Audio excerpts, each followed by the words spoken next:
Alors, DBF, droit bancaire et financier, est un petit bijou qui récolte toutes les grandes signatures du monde financier et du monde bancaire, que ce soit au niveau universitaire, magistrature, cabinet d'avocats. Et nous avons voulu ces derniers temps essayer de moderniser la revue. D'une part, en essayant de lui donner plus de rigueur scientifique par un peer review, dont Michel va vous toucher un mot dans un instant, et en essayant de développer des nouvelles rubriques.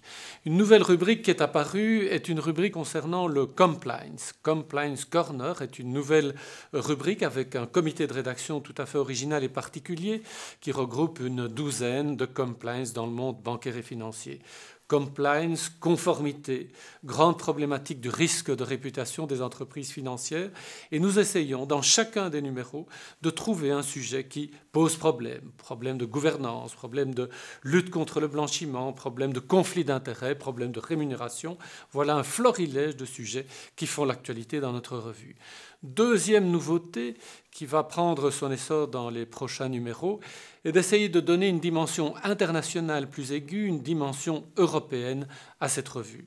L'Union bancaire européenne, l'Union européenne des marchés des capitaux, voilà les enjeux qui nous attendent pour demain, pour notre revue. Dit komt allemaal tot uiting in het profiel van het tijdschrift. Het tijdschrift is een tweetalig tijdschrift, Nederlands-Frans, maar met een opening op het Engels. Dit is belangrijk vanuit bepaalde materies die eerder op de internationale markt zijn gericht.